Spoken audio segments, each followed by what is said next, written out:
Please note the following podcast contains adult language and frank discussions of female sexuality. It is suitable only for adult listeners.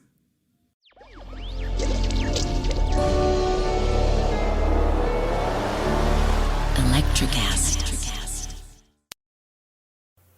And I had a client one time that was a dominatrix, a very well-known dominatrix. And she had a huge dungeon down here on Jefferson Boulevard in Los Angeles. And she had many people working there. And I actually met her because we both had the same personal trainer, right? And we just kind of crossed paths.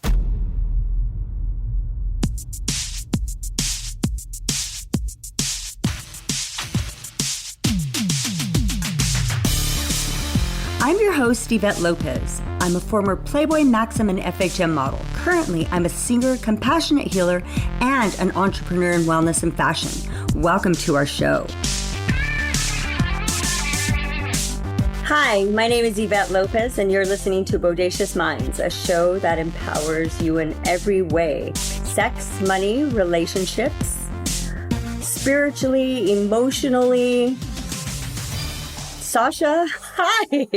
Hey, how are you? How was your week? My week was interesting, honey. It just keeps getting, it's different every week. I had a really tough week this week. I think I had a meltdown, to be honest with you. And why? The quarantine, I didn't think it was bothering me as much because I have so much going on.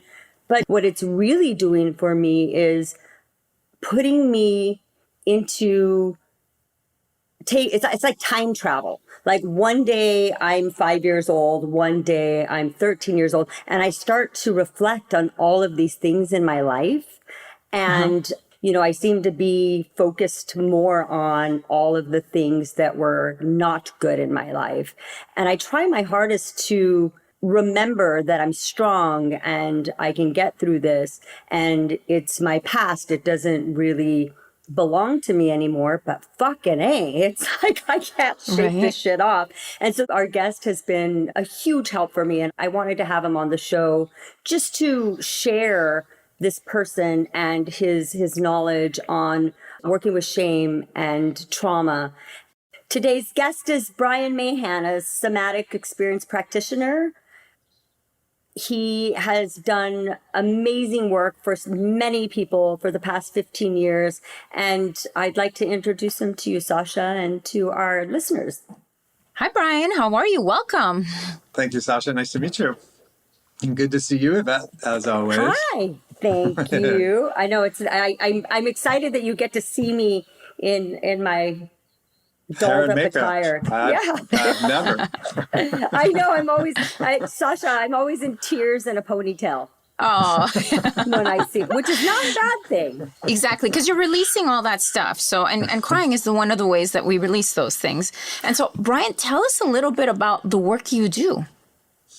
Well, I am a somatic experiencing practitioner, which is a technique that was developed by Dr. Peter Levine about 35, 40 years ago. It is taught in 25 languages in 125 countries and considered the foremost approach to fully resolving developmental trauma and shock trauma, because we look at trauma through a bit of a different lens than more allopathic Western approaches like traditional talk therapy, etc. We look at trauma as initially, and perhaps even predominantly, being a physiological condition more so than a psychological disorder.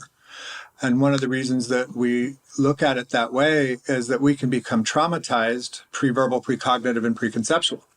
So if we can be traumatized before we can think and reason, then clearly there's another system at play other than just the neocortex or the higher brain, the thinker part of our brain.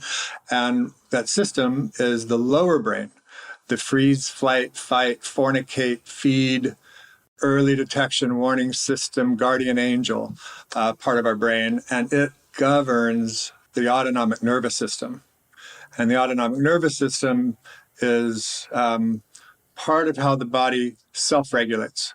So we have a sympathetic nervous system where things go into a sympathetic charge, like emotion or fear, things like that. And then the parasympathetic nervous system comes in to help to manage that. And so sometimes in traumatization, there can be incomplete defense responses. There can be overwhelm and underwhelm that the system just isn't able to self-regulate. Perhaps because at that time when we have those events, we just don't have the life experience or the support or the resources or the intellect in order to really kind of have a full experience. Let that system complete the processes that it knows it needs to. And Brian, is trauma release the main topic that you help people with? Trauma release? No, I wouldn't say that at all. Well, not that I would say that at all. The idea is to help the nervous system return to homeostasis or to a resilient place. Oftentimes, through traumatization, our nervous systems get really disorganized, and it's almost like an electrical charge. It's similar to our nervous system.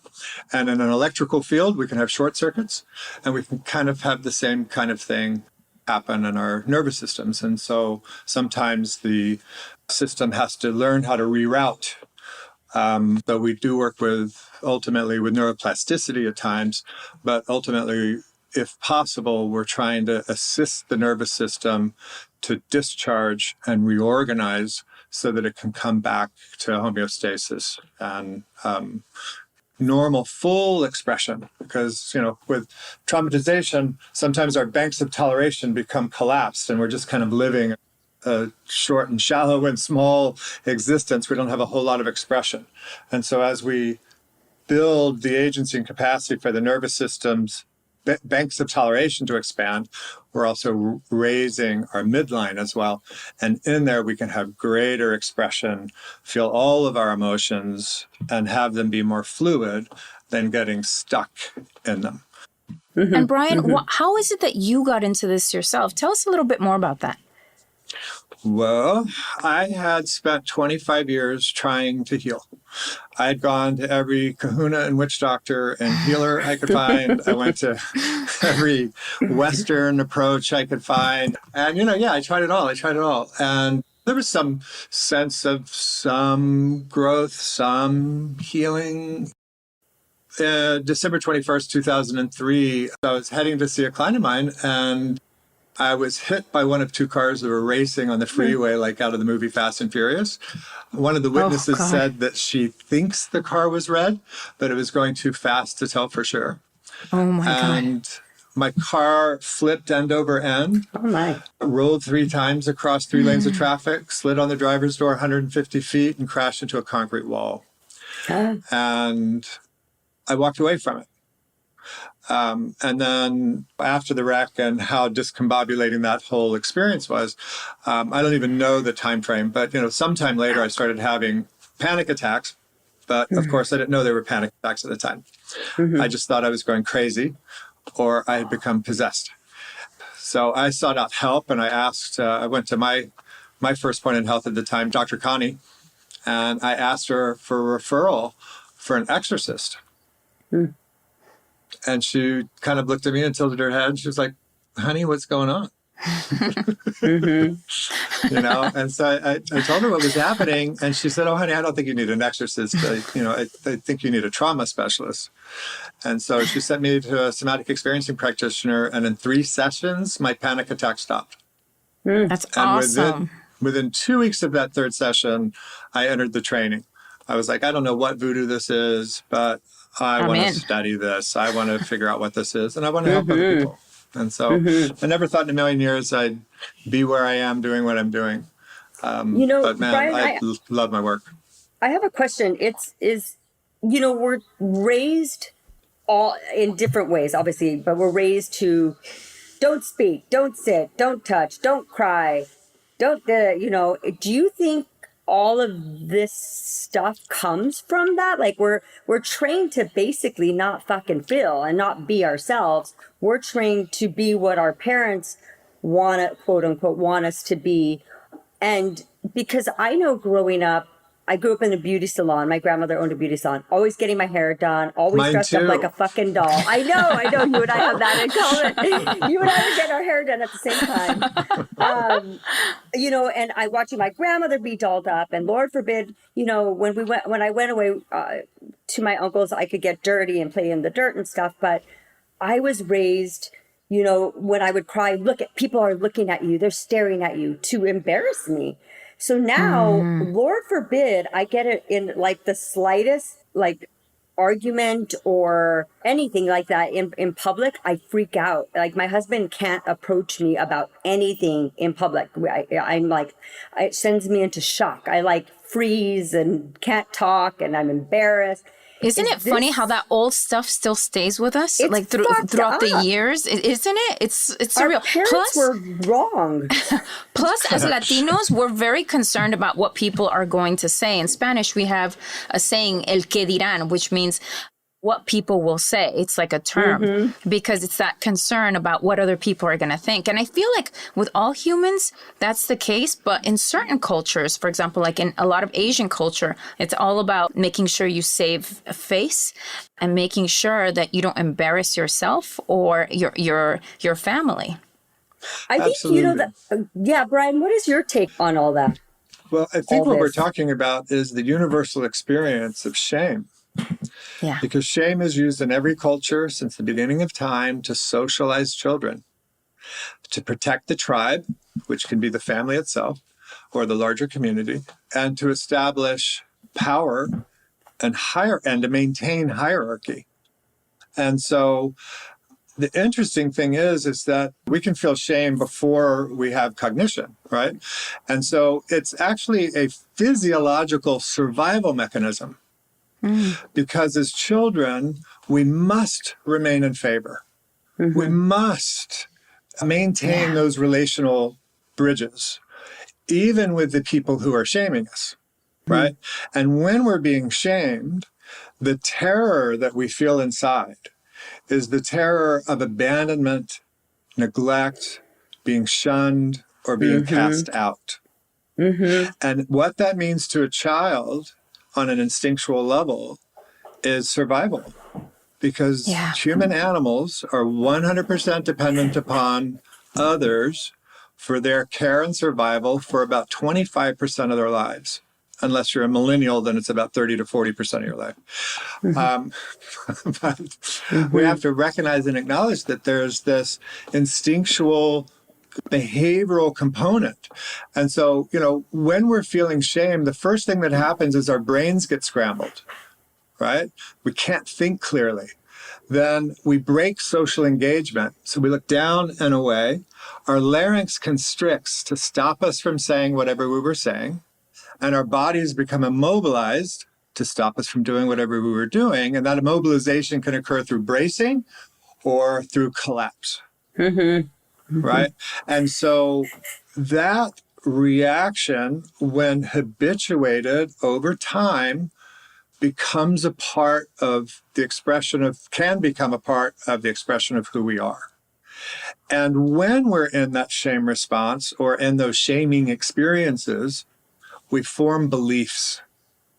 We form beliefs about ourselves. There must be something wrong with me for my mom to be treating me that way. We form beliefs about our shamers or our, you know, whoever, you know, the perpetrator is, as it were. We form beliefs around the environment, around the situation.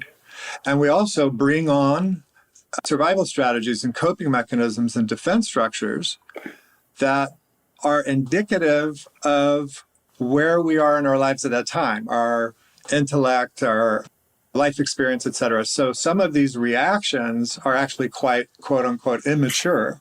And yet they remain stable throughout our lives. So developmental trauma, which shame is the kingpin of, developmental trauma can impact and affect us for the rest of our lives, as these beliefs that we form will remain in place, no matter how many affirmations we repeat. If they're in conflict with our embodied beliefs, the beliefs are going to win. Brian, I totally understand what you're saying because, you know, I hypnotize people as well as do life coaching.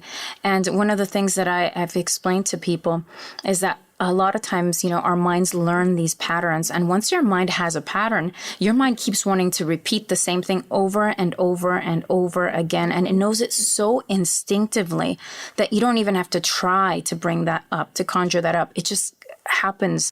Your body is a part of that equation. We Yeah. feel everything that we think, and we Yeah. think about everything that we feel. And so we can be in cognitive dissonance when we have a new intellectual conviction that is in conflict with an embodied belief. And so until that physiological piece is also addressed, then the full and complete transformation may not be possible. Yeah. And so, that's where the body-mind connection really, it's so valuable and important to recognize and acknowledge that there's a body-mind connection, because in our culture these days, we have a tendency to think that all we need to do is, increase our intellect, and that's what we need for our survival. If I can anticipate problems before they become problems, and I can think my way around them or through them or out of them or a way to avoid them, that, I'm more likely to survive. That way of thinking actually causes more anxiety than anything. When you're in that forward thinking, there's oftentimes the explicit memory or imagination, imagination that is coupled with that. And so now we're imagining the future. We're thinking about all these problems, imagining them as if they're real. And the lower brain doesn't know the difference between perception and reality. And the lower brain governs how we feel. And so, when we're imagining the future, we're having the experience now that we're wanting to avoid then. Mm-hmm. And in many ways, we're making it a reality. Exactly, yeah. When it doesn't even fucking exist, so we're causing more problems for ourselves. Exactly. And we don't even know what if it's going to happen that way. But that's what happens in a lot of why I have my sessions. I was feeling such fear of things that weren't even happening or were going to happen. And I didn't know that the upper brain and the lower brain do separate things. I had no clue. Right. And to kind of circle this back to this whole shame experience, right, is all of those shaming voices, all of those messages that we're getting when we're young, we come into the world and we're getting all these messages from the outside world.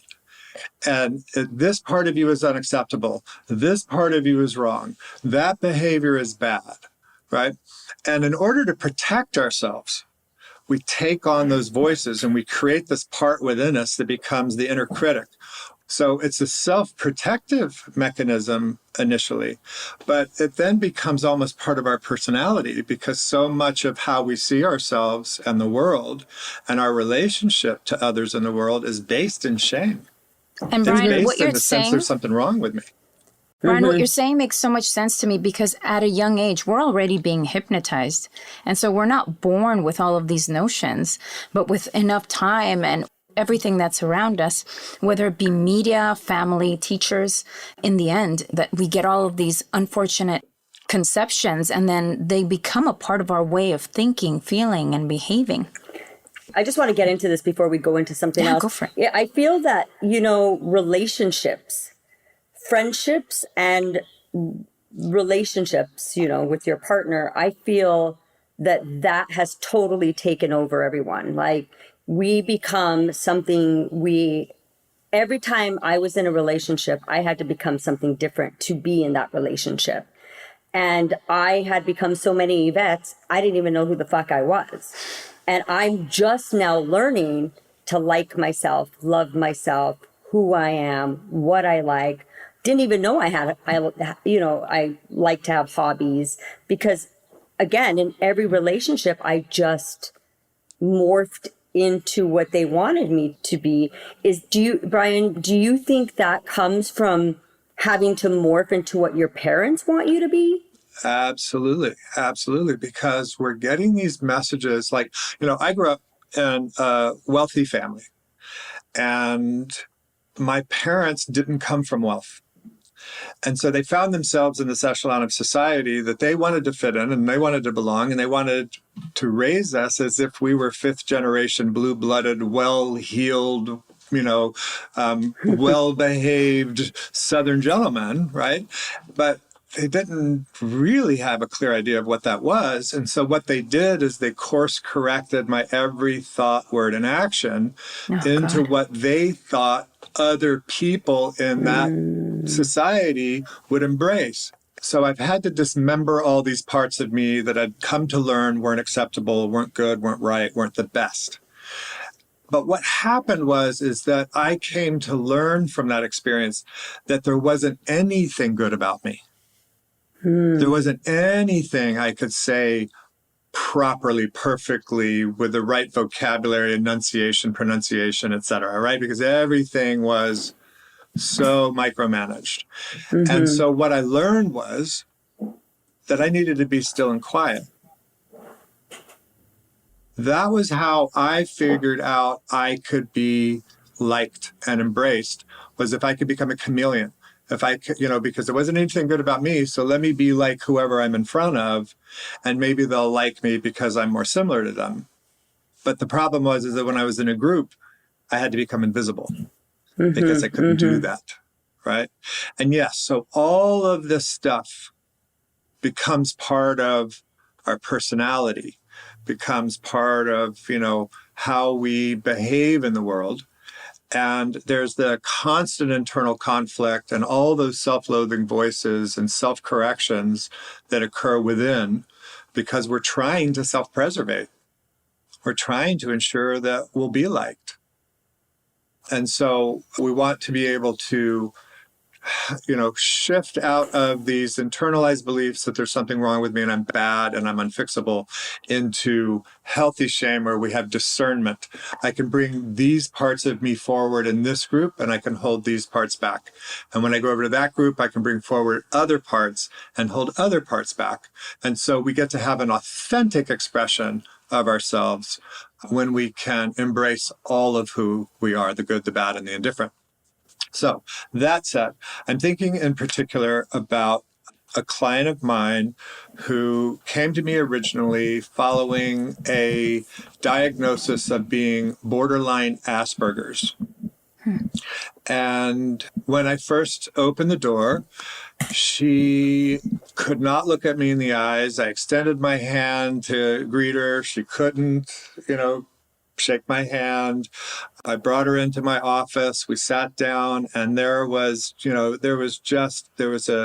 a discomfort and difficulty in that relational connection. And so hence that kind of normal diagnosis of Asperger's, right? Having that social inability to read other people's emotions and have an emotional expression oneself, and therefore it makes it difficult to socially connect. Well, what happened over time is I discovered that there was an event that had happened 12 years prior where she said that she had been in an automobile accident. And so what had happened was she was going on the freeway. It was dark. There was an accident that had already occurred. Police were on the scene. And my client struck and killed one of the police officers. Oh, my God. Then that became a big story in LA news. And there was the parade and the procession and all of that and honoring this fallen police officer. And so the shame that she felt for killing someone, the shame that she felt for this public humiliation of her being the reason why this person was no longer here. But as we continued to unpack it, I helped her see that the police had not secured the crime scene. There were no flares out. There were no lights going on any of the cars. The area was dark. The officers didn't have reflective clothing. The officer had his back to oncoming traffic. And even at the scene of the accident, the other police officers assured her that she was not at fault. It was not her fault at all. But what she did, because of the shame that she felt, is she put herself in a 12-year self-imprisonment. So she had this deep, dark, horrible secret that made her so different and other from other people that it was nearly impossible for her to socially engage and connect. And now she's in her first relationship. They just celebrated a year anniversary, even in the time of COVID, job promotion, book deal, all kinds of stuff happening has come alive. So it wasn't Asperger's, it was shame. But Asperger's is real and it exists, and it's just something different than what she had. She had, Right. yeah. Where did you get your schooling for this? Well, the training itself is through the Somatic Experiencing Training Institute. Like I said, it's taught in 125 countries and 25 languages. But I've also 5 years been training and assisting the Center for Healing Shame. And I'm now the first person who will be teaching this technique that was developed by the couple that co-created the Center for Healing Shame Wonderful. and co-created the Lion Rubin method for healing shame. So, those have been my 2 main places where I've learned, but I've been a seeker and a searcher and a self-educating and all that kind of thing throughout my life. Well, I have a big surprise for Brian, and we have a mystery guest. Wow. And she has been on our show before, and I just thought it'd be so lovely to have you guys together. And I don't want to give it away, but we have Sephe Haven on the show. Oh my gosh. There she is. Hi, beautiful. Hey, Hi, Sephe. gorgeous. Oh my gosh, it's so good to see Welcome your back. face. Hi, thank you. You guys all look so good. Thank you. How long has it been since you guys seen each other? Pre-COVID. Pre-COVID, yeah. Yeah. Definitely. What is that, The 4 last time, months? Or- the last time we got together, we had dinner, and it was to, Stephanie's writing a series of books, and there are some memoirs, and I'm kind of coming into the second book. I enter into the scene, and so we got together to kind of talk story, and and it was shocking how differently we remembered the same events and experiences, But then again, it was the 80s in New York, so Shut up. Yeah, don't shut up. Oh, No, it sorry. wasn't. No, No, it wasn't. You It was the guys- 90s. It was just last year. It was just last year. how did you guys meet, first of all? Because Sephe and I have already gotten acquainted. We both were escorts at different times, and it has bonded us, let me tell you. And I just kind of want to get to know, and I want to hear how you guys know each other and how everything fits into each other's lives. You being a somatic therapist, were you one when you guys met? And you also being an escort, were you one before you guys met? Brian, you want to tell how we met? We actually met in an acting class. No.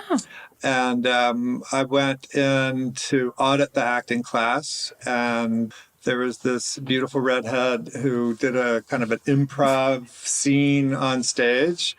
And then lo and behold, at the end of class, I was assigned a scene with her. And so that's how we met, is we had this scene to rehearse and perform. Was this in New York or Los Angeles? In New York City. Oh, New York City. Yeah, and Fun. I thought he was so sexy and so handsome. He was and tall and blonde and funny, and we got along really good. And he wore like rings on different parts of his fingers and his thumbs, and I was like, oh God, he's Still so do. sexy. Yes. That looks like fun. Yeah, but he and I became really good friends. So when I became an escort, I was living in a Hell's Kitchen, which was terrible and lonely. And so, you sit in the apartment and you wait for your call from the agency.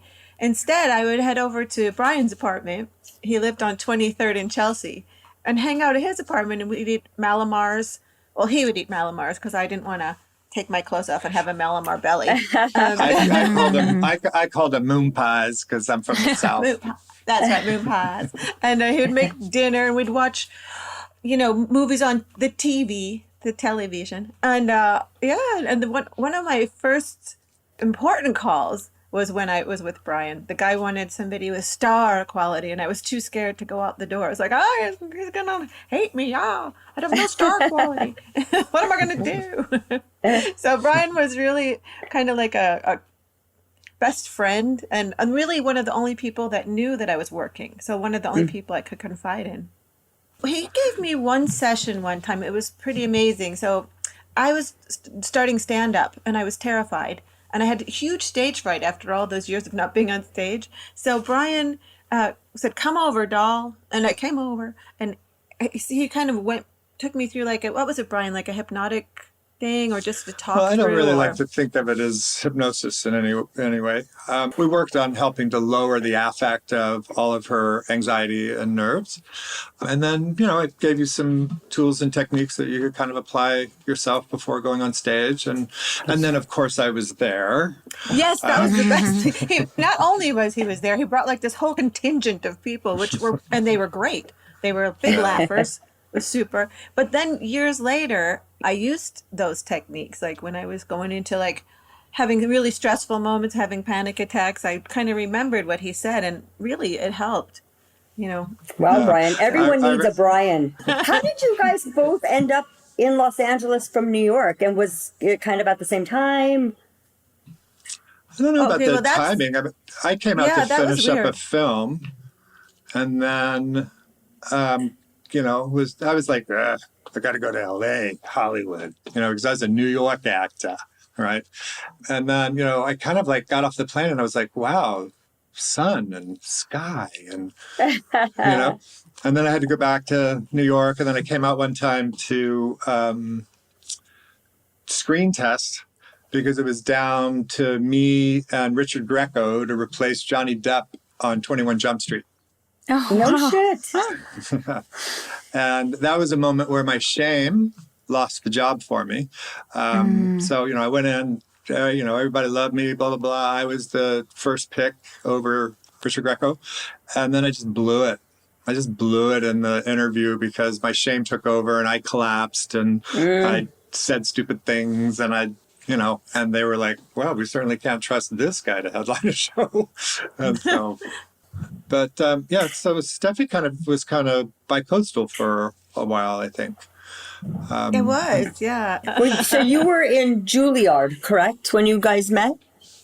No, I had already graduated, and I went back into acting classes because I didn't want to lose the thing, Keep your wheels oiled, and that was just before I started as an escort. I was still like doing all these crazy jobs where I wasn't very good at them, and there was hardly any money. And then I kind of crossed that line into escorting, and Brian was the only person I could confide in.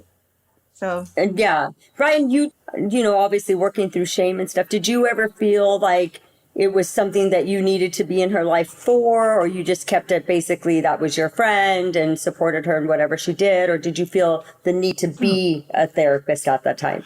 Oh, yeah. No. I never thought in a million years I'd be doing what I'm doing. The idea never came to me, never crossed my mind. It happened as a result of my car wreck, as a result of those first 3 sessions I had myself.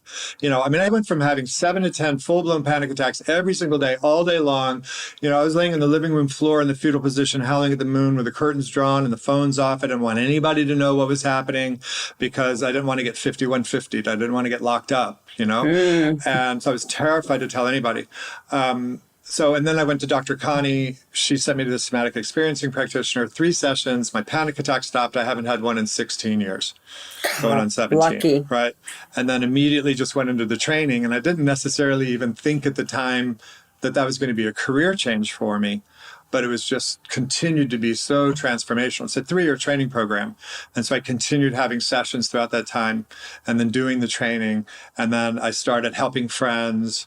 And then it just kept going blossoming. From there. And now I have an international private practice, and I see 95% of my clients on Zoom or Skype or video, and I have for 15 years. I've been seeing clients all over the world via video. And it doesn't change your friendships with the work that you do. You feel comfortable with like how, some people can say like, oh, I can't be a part of that, because I feel like when people do that, they're hiding something. Well, I've always been that chameleon. And so I'm able to connect and resonate with all kinds of people.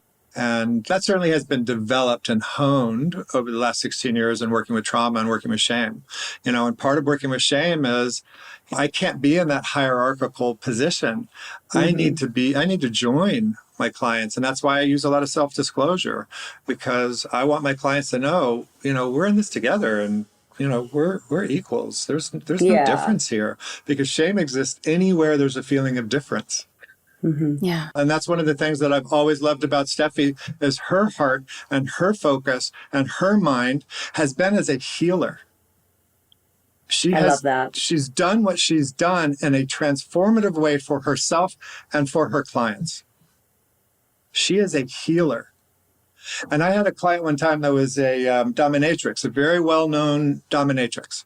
And she had a huge dungeon down here on Jefferson Boulevard in Los Angeles. And she had many people working there. And I actually met her because we both had the same personal trainer, right? And we just kind of crossed paths, when, she'd be finishing up and I'd be coming in, and we struck a friendship. And then I discovered who she was. She shared with me and blah, blah, blah, blah, blah. And so I was hanging out with her, chatting one day, and she told me, because I was really curious about the whole idea of the dungeon and all the different rooms and all the different role playing and all the kind of stuff that, people are seeking out. And she said the one thing she will not allow in her facility is verbal. Anything else can go, but verbal, because words hurt and damage. And that wound is harder to heal than any kind of physical wound. And I just thought that was tremendous, because she too thought of her work as being a healer and help facilitate people through things that they were dealing with and working through. And she would not do anything or allow anyone in her employ to harm someone in a way that might be irrevocable. I had a client who told me that he would have taken his own life if he hadn't had me in his life. Absolutely. And it took me a while to understand, but Sephe, the stories that we hear from the people that we sleep with. I've been with married couples, I've been with women, I've been with men. And usually it's a conversation first, and it's usually about why they're there, and they're sad and they're lonely and they're depressed and they're self-conscious. And, even if I had like an overweight lover, to me, they were the most beautiful things, they were the sweetest and the kindest. And so I found I was like, well, maybe I'm on this earth just to make people happy, because I seem to please people and make people happy. It's the part with myself that I have, but I know it comes from childhood stuff. But I think, I'm glad to hear you speak about this, because I'm more comfortable when people can be open with me, because then it allows me to feel like myself, because my mind is very, very free. And because, Sephe, we were talking about how we were raised, and don't say this, don't do that, you can't do this, you can't do that. So you're raised to believe you can't fucking basically do a goddamn thing. So, I love hearing Brian say those beautiful things about sex work, and because that's how it should, I just threw away. One day we're going to do show and tell, guys, and I'm going to show you my sex drawer. And my husband bought ropes, and we hired somebody to teach us how to tie each other up. It was the most erotic thing, because they made it into a dress, but it went between your legs, and when you move, it like rubs. Oh, it's so sexy. You know what we've used the fucking ropes for? We've never used them alone.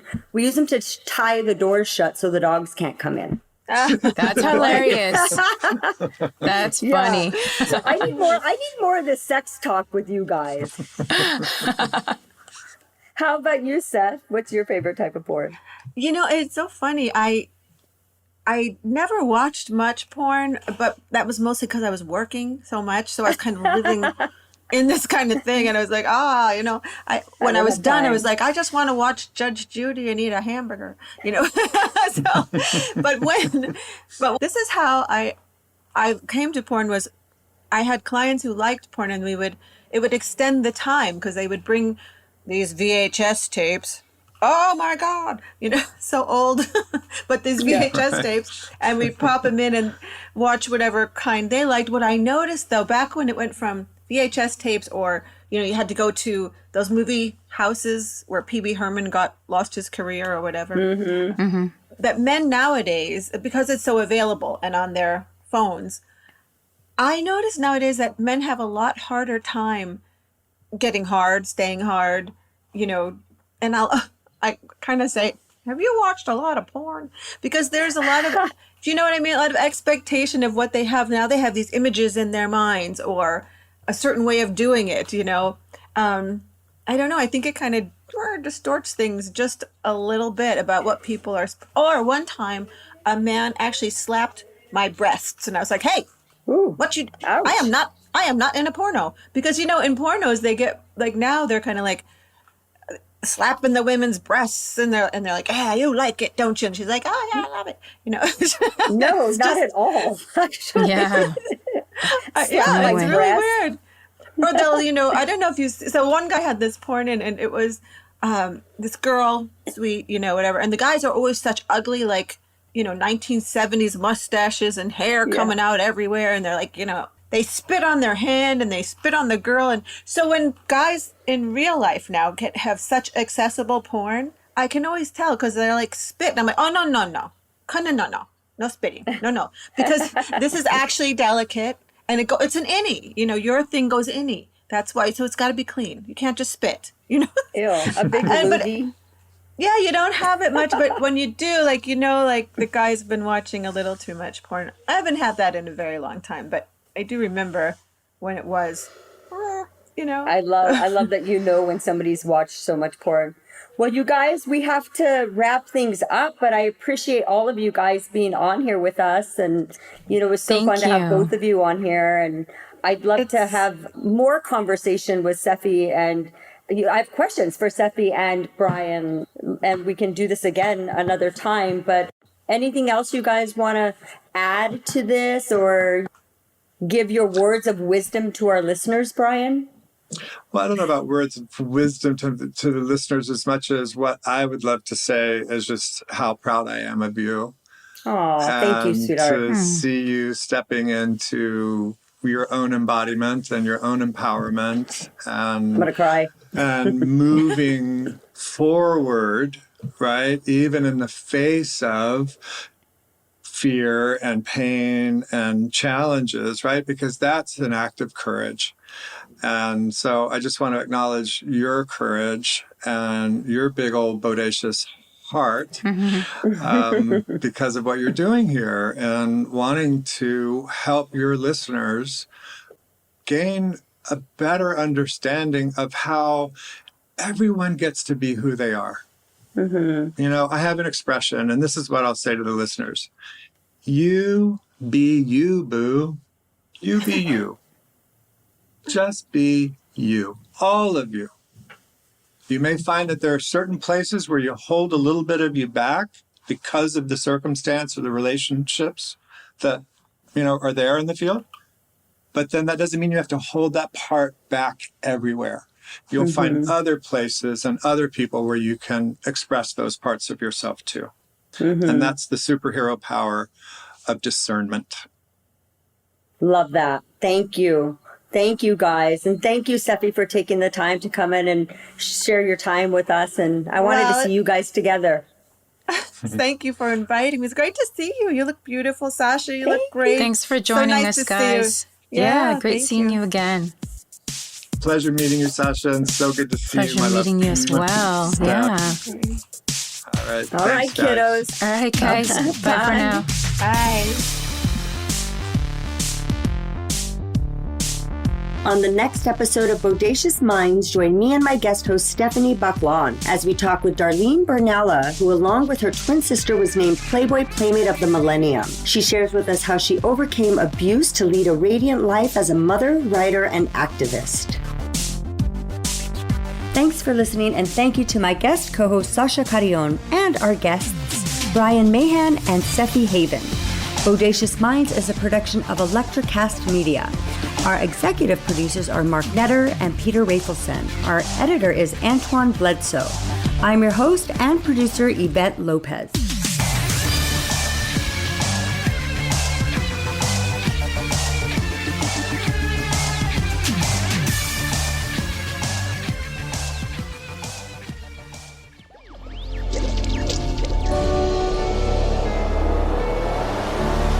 ElectraCast.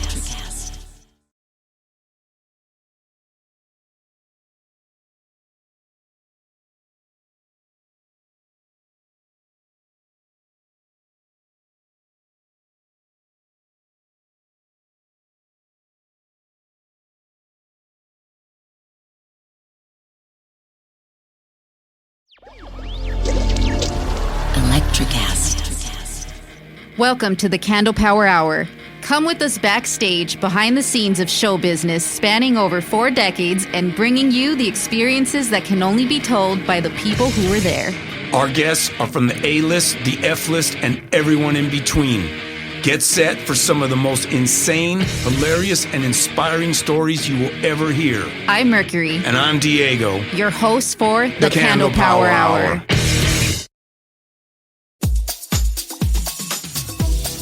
For those of you who dream of a world where music and podcasts live together in perfect harmony, now, for the first time, ElectraCast gives you a magical compilation, Pod Till You Drop, Volume 1, where we give you the best in tunes and the best in podcasts.